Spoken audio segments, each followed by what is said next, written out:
ஓம் நமோ நாராயணா.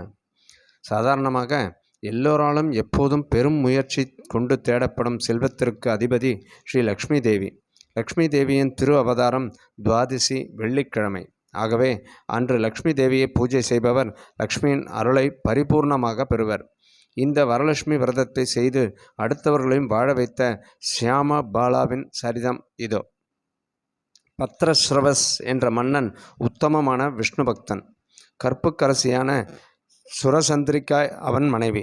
இந்த தம்பதிகளின் மகள் சியாமபாலா தம் செல்ல மகளை சக்கரவர்த்தியான மாலாதரன் என்பவருக்கு திருமணம் செய்து கொடுத்தார்கள். சியாமபாலாவும் மாலாதரனும் தம்பதிகளாக மாலாதரன் ராஜ்யத்திற்கு திரும்பினார்கள். சில காலம் சென்று ஒரு நாள் செந்தாமரை செல்வியான லக்ஷ்மி தேவி வயதான சுமங்கலை வேடத்தில் சுரசந்திரிகா அரண்மனைக்குள் நுழைந்தாள். மகளை புகுந்த வீடு அனுப்பிவிட்டு தனியாக இருந்த சுரசந்திரிகாவிடம் அன்போடு வரலட்சுமி விரதத்தை விரிவாக கூறி அதை கடைபிடிக்கும்படி சொன்னாள்.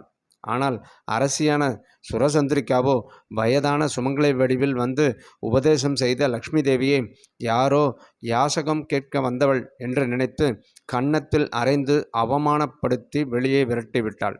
இப்படி அரசியால் விரட்டப்பட்ட லக்ஷ்மி தேவியை அரசியின் மகளான சியாமபாலா சமாதானப்படுத்தினாள். அத்துடன் லக்ஷ்மி தேவியிடம் இருந்து வரலட்சுமி விரதத்தை விரிவாக கேட்டு உபதேசமும் பெற்றாள். பக்தியுடன் விரதத்தை கடைபிடித்தாள்.